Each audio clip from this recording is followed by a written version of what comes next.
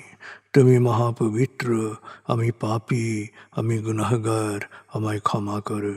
প্রভু হে, তুমি ছাড়া কোনো উপাস্য নাই। তুমি মহাপবিত্র, আমি পাপী, আমি গুনাহগার, আমায় ক্ষমা করো। প্রভু হে, তুমি ছাড়া কোনো উপাস্য নাই। তুমি মহাপবিত্র, আমি পাপী, আমি গুনাহগার, আমায় ক্ষমা করো। প্রভু হে, তুমি ছাড়া কোনো উপাস্য নাই। তুমি মহাপবিত্র, আমি পাপী, আমি গুনাহগার, আমায় ক্ষমা করো। প্রভু হে, তুমি ছাড়া কোনো উপাস্য নাই। তুমি মহাপবিত্র, আমি পাপী, আমি গুনাহগার, আমায় ক্ষমা করো। প্রভু হে, তুমি ছাড়া কোনো উপাস্য নাই। তুমি মহাপবিত্র, আমি পাপী, আমি গুনাহগার, আমায় ক্ষমা করো। প্রভু হে, তুমি ছাড়া কোনো উপাস্য নাই। তুমি মহাপবিত্র, আমি পাপী, আমি গুনাহগার, আমায় ক্ষমা করো। প্রভু হে, তুমি ছাড়া কোনো উপাস্য নাই। তুমি মহাপবিত্র, আমি পাপী, আমি গুনাহগার, আমায় ক্ষমা করো। প্রভু হে, তুমি ছাড়া কোনো উপাস্য নাই। তুমি মহাপবিত্র, আমি পাপী, আমি গুনাহগার, আমায় ক্ষমা করো। প্রভু হে, তুমি ছাড়া কোনো উপাস্য নাই। তুমি মহাপবিত্র, আমি পাপী, আমি গুনাহগার, আমায় ক্ষমা করো। প্রভু হে, তুমি ছাড়া কোনো উপাস্য নাই। তুমি মহাপবিত্র, আমি পাপী, আমি গুনাহগার, আমায় ক্ষমা করো। প্রভু হে, তুমি ছাড়া কোনো উপাস্য নাই। তুমি মহাপবিত্র, আমি পাপী, আমি গুনাহগার, আমায় ক্ষমা করো। প্রভু হে, তুমি ছাড়া কোনো উপাস্য নাই। তুমি মহাপবিত্র, আমি পাপী, আমি গুনাহগার, আমায় ক্ষমা করো। প্রভু হে, তুমি ছাড়া কোনো উপাস্য নাই। তুমি মহাপবিত্র, আমি পাপী, আমি গুনাহগার, আমায় ক্ষমা করো। প্রভু হে, তুমি ছাড়া কোনো উপাস্য নাই।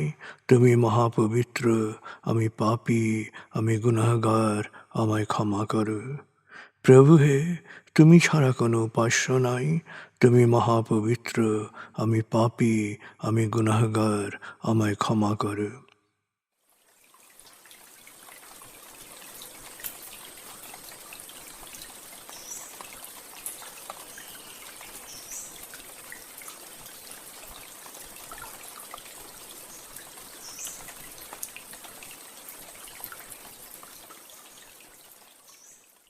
এবার আমরা সূরা তাকবীর এর মর্মবাণীর অংশ বিশেষে ডুবে যাব।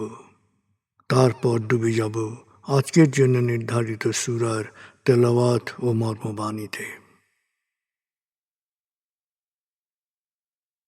81 সূরা তাকবীর।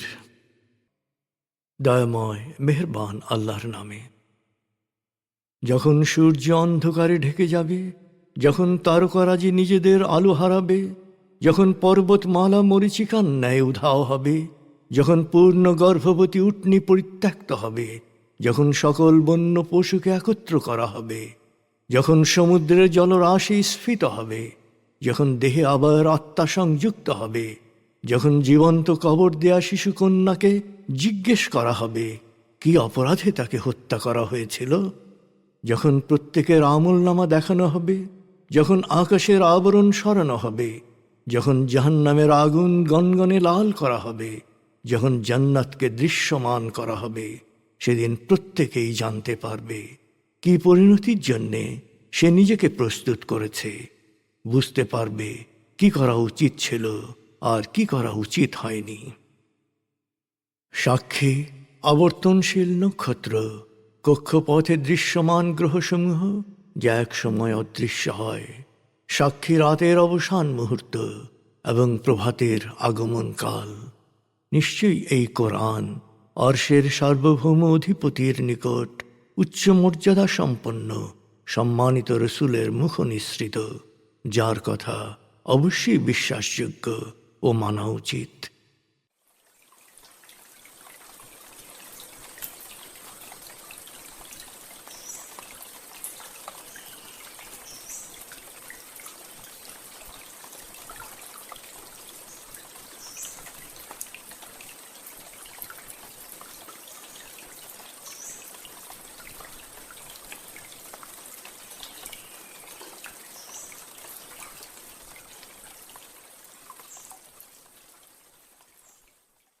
এবার আমরা সূরা হজ ৪৯ থেকে ৬৪ আয়াতের তেলাওয়াত ও মর্মবাণীর গভীরে ডুবে যাব।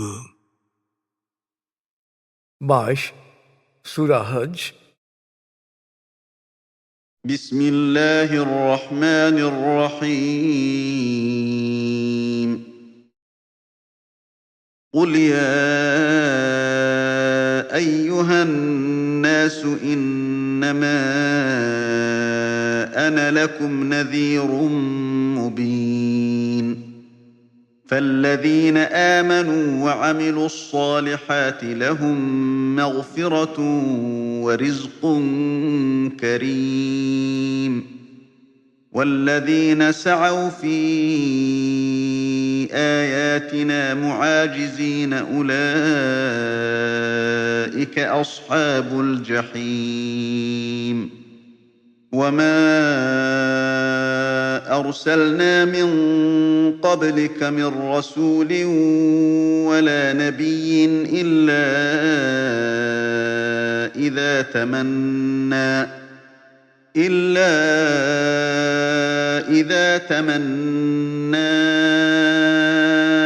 ألقى الشيطان في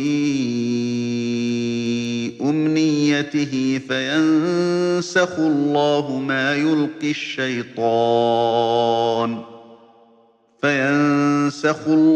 ما يلقي الشيطان ثم يحكم الله آياته والله عليم حكيم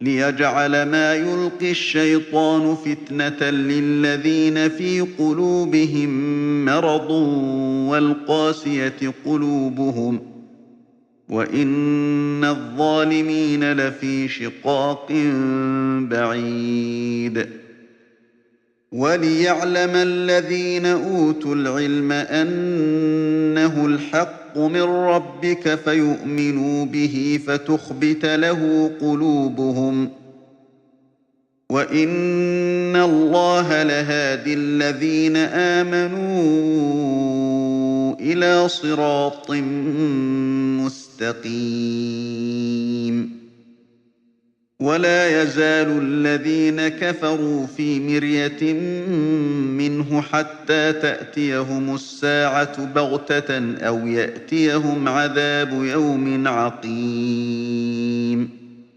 الملك يومئذ لله يحكم بينهم فالذين آمنوا وعملوا الصالحات في جنات النعيم والذين كفروا وكذبوا بآياتنا فأولئك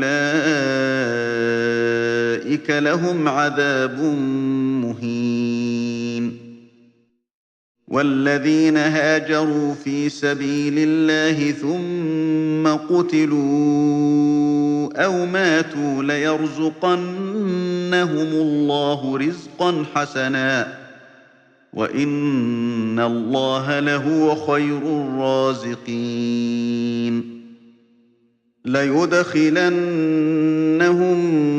مدخلا يرضونه وإن الله لعليم حليم ذلك ومن عاقب بمثل ما عوقب به ثم بغي عليه لينصرنه الله إن الله لعفو غفور ذلك بأن الله يولج الليل في النهار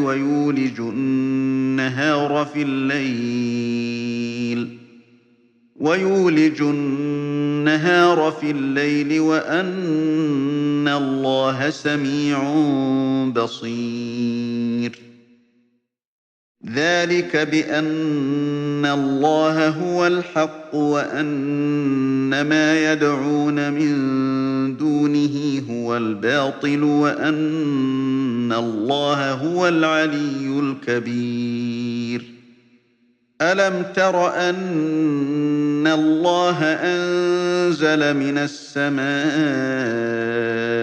ماء فتصبح الأرض مخضرة إن الله لطيف خبير له ما في السماوات وما في الأرض وإن الله لهو الغني الحميد দয়াময় মেহেরবান আল্লাহর নামে। হে নবী, বলো, হে মানুষ, আমি তো তোমাদের জন্যে আল্লাহর প্রেরিত এক স্পষ্ট সতর্ককারী। অতএব যারা বিশ্বাসে স্থাপন এবং সৎকর্ম করবে তাদের জন্য রয়েছে ক্ষমা ও সম্মানজনক জীবন উপকরণ। অপরদিকে যারা আমার বাণীসমূহকে নস্যাৎ করার চেষ্টায় লিপ্ত হবে তাদের ঠিকানা হবে জাহান্নাম। আর হে নবী, তোমার পূর্বে যে নবী রসুলদের পাঠিয়েছি তারা যখনই কিছু আকাঙ্ক্ষা করেছে তখন শয়তান তার মধ্যে কিছু খেয়ালিপনা ঢুকিয়ে দেওয়ার চেষ্টা করেছে, কিন্তু আল্লাহ এক্ষেত্রে সকল শয়তানি প্রচেষ্টা নস্যাৎ করেছেন। আল্লাহ তার আয়াতসমূহকে সুপ্রতিষ্ঠিত করেন। নিশ্চয়ই আল্লাহ সর্বজ্ঞ প্রজ্ঞাময়। পাষাণ হৃদয় আর মুনাফিকের রোগে আক্রান্ত অন্তরগুলোকে পরীক্ষা করার জন্যেই আল্লাহ নবীদের সম্পর্কে সন্দেহ সংশয় ঢোকানোর ব্যাপারে শয়তানকে চেষ্টা করার সুযোগ দেন। যারা এভাবে পাপে লিপ্ত হয় নিঃসন্দেহে তারা নিজেদের উপরই জুলুম করে। আর সহজাত বিচার বুদ্ধি প্রয়োগকারীরা এর ফলে বুঝতে পারে যে এই আয়াতসমূহ প্রতিপালকের কাছ থেকে প্রেরিত সত্য। ফলে তাদের বিশ্বাস দৃঢ় হয়, অন্তর হয় আরও তৃপ্ত। বিশ্বাসীদেরকে আল্লাহ অবশ্যই সঠিক পথে পরিচালিত করেন। আসল সত্য হচ্ছে হঠাৎ ভয়ঙ্কর বিপর্যয় বা কিয়ামত না আসা পর্যন্ত সত্য অস্বীকারীরা সন্দেহের মধ্যেই নিমজ্জিত থাকবে। আর কিয়ামতের দিন চূড়ান্ত কর্তৃত্ব প্রয়োগ করবেন আল্লাহ। তিনি ওদের বিচার করবেন যারা বিশ্বাসে স্থাপন করে ও সৎকর্ম করে তারা থাকবে নিয়ামতে পরিপূর্ণ জান্নাতে। আর যারা সত্য অস্বীকার করে আর আমার বাণীসমূহকে অমান্য করে তাদের জন্যে থাকবে অপমানকর শাস্তি। যারা আল্লাহর পথে হিজরত করেছে ও পরে নিহত হয়েছে বা মারা গিয়েছে, আল্লাহ নিঃসন্দেহে তাদের জন্যে উত্তম জীবন উপকরণ দান করবেন। আল্লাহই উত্তম রিজিক দাতা। আল্লাহ তাদেরকে এমন স্থানে দাখিল করবেন যা তাদের আনন্দ ও তৃপ্তি দেবে। আর আল্লাহ প্রজ্ঞাময়, পরম সহনশীল। এটাই নিয়ম। একজন মানুষ নিপীড়িত হওয়ার প্রতিক্রিয়ায় সমপরিমাণ প্রতিশোধ নেয়ার পর যদি আবার ষড়যন্ত্রমূলকভাবে আক্রান্ত হয় তবে আল্লাহ তাকে অবশ্যই সাহায্য করবেন। নিশ্চয়ই আল্লাহ পাপ মোচনকারী, ক্ষমাশীল। আল্লাহ দিনকে বড় করে রাতকে ছোট করেন, আবার রাতকে বড় করে দিনকে ছোট করেন। আল্লাহ সব শোনেন, সব দেখেন। আল্লাহ হচ্ছেন চূড়ান্ত সত্য। আর মানুষ আল্লাহকে বাদ দিয়ে যা কিছুর উপাসনা করে তা ডাহা মিথ্যা। কারণ আল্লাহ একাই সমুচ্চ, সুমহান। তোমরা কি লক্ষ্য করো না, আল্লাহ আকাশ থেকে বৃষ্টি বর্ষণ করেন যাতে জমিন সবুজ শ্যামল হয়ে ওঠে? আল্লাহ সূক্ষ্মদর্শী, সব বিষয়ে ওয়াকিবহাল। মহাকাশ ও পৃথিবীতে যা কিছু আছে সবই তার। তিনি অভাবমুক্ত, সদা প্রশংসার্হ।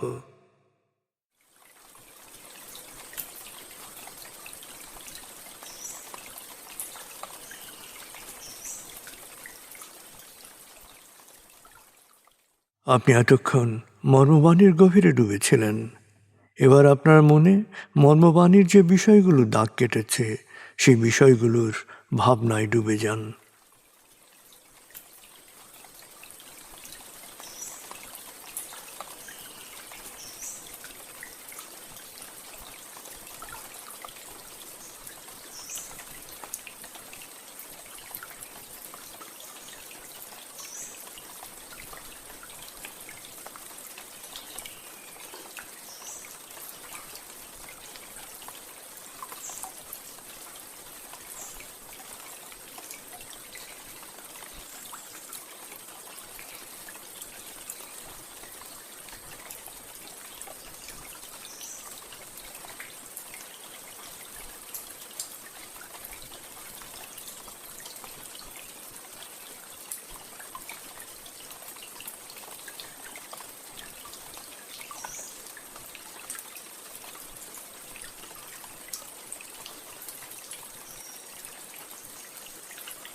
এবার আমরা জিকির ও দোয়ার গভীরে ডুবে যাব।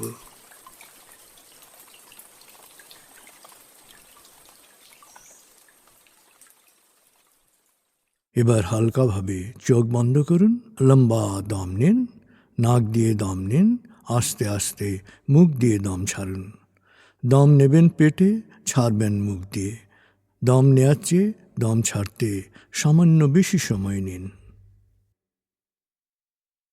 দম নিতে নিতে ভাবুন প্রকৃতি থেকে আফুরন্ত প্রাণশক্তি শরীরে প্রবেশ করছে, আর দম ছাড়তে ছাড়তে ভাবুন শরীরের সকল দূষিত পদার্থ বাতাসের সাথে বেরিয়ে যাচ্ছে। নাক দিয়ে দম নিতে নিতে ভাবুন প্রকৃতি থেকে আফুরন্ত প্রাণশক্তি শরীরে প্রবেশ করছে, আর মুখ দিয়ে দম ছাড়তে ছাড়তে ভাবুন শরীরের সকল দূষিত পদার্থ বাতাসের সাথে বেরিয়ে যাচ্ছে। দম নিতে নিতে ভাবুন প্রকৃতি থেকে আফুরন্ত প্রাণশক্তি শরীরে প্রবেশ করছে। দম ছাড়তে ছাড়তে ভাবুন শরীরের সকল দূষিত পদার্থ বাতাসের সাথে বেরিয়ে যাচ্ছে। দম নিতে নিতে ভাবুন প্রকৃতি থেকে আফুরন্ত প্রাণশক্তি শরীরে প্রবেশ করছে, আর দম ছাড়তে ছাড়তে ভাবুন শরীরের সকল দূষিত পদার্থ বাতাসের সাথে বেরিয়ে যাচ্ছে। দম নিতে নিতে ভাবুন প্রকৃতি থেকে আফুরন্ত প্রাণশক্তি শরীরে প্রবেশ করছে, আর দম ছাড়তে ছাড়তে ভাবুন শরীরের সকল দূষিত পদার্থ বাতাসের সাথে বেরিয়ে যাচ্ছে। এবার দম স্বাভাবিক হতে দিন। স্বাভাবিকভাবে নাক দিয়ে দম নিয়ে নাক দিয়ে দম ছাড়ুন। আপনার অঙ্গ শিথিল ও নিষ্প্রাণ হয়ে আসছে। এবার নাক দিয়ে ধীরে ধীরে দম নিয়ে বেশ সময় নিয়ে ধীরে ধীরে নাক দিয়ে দম ছাড়ুন। দম নেওয়ার চেয়ে ছাড়ায় সময় একটু বেশি নিন। ধীরে ধীরে দম নিন, ধীরে ধীরে দম ছাড়ুন। ধীরে ধীরে দম নিন, ধীরে ধীরে দম ছাড়ুন। ধীরে ধীরে দম নিন, ধীরে ধীরে দম ছাড়ুন। ধীরে ধীরে দম নিন, ধীরে ধীরে দম ছাড়ুন। ধীরে ধীরে দম নিন, ধীরে ধীরে দম ছাড়ুন। এবার দম স্বাভাবিক হতে দিন। আপনি এখন দম খেয়াল করুন। বাতাস নাক দিয়ে ফুসফুসে প্রবেশ করছে, আবার বেরিয়ে আসছে। আপনার পুরো মনোযোগ নাকে দমের প্রবেশ পথে দিন। বাতাস স্বাভাবিক যাওয়া আসা করুক, আপনি শুধু দম খেয়াল করুন।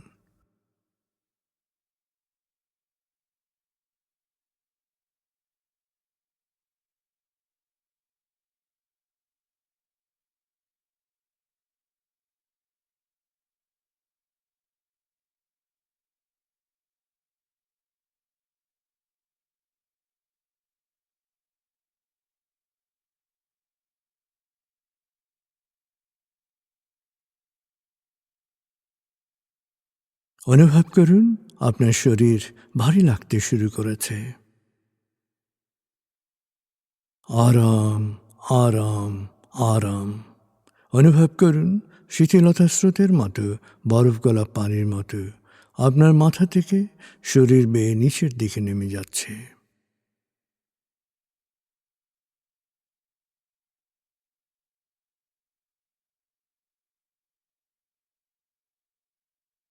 আপনি এখন পুরোপুরি শিথিল। শিথিলায়নের গভীর স্তরে প্রবেশ করেছেন আপনি। আপনার ব্রেন ওয়েভ বিটা স্তর থেকে নেমে গেছে আলফায়। মনের বাড়ির পথে আপনি এখন আলফা স্টেশনে এসে পৌঁছেছেন। এই স্টেশনে আপনার জন্য রয়েছে বিশেষ ওয়েটিং রুম। আলফা স্টেশন থেকে আপনি এখন মনের বাড়িতে যাচ্ছেন। আমি গণনা শুরু করছি। 19,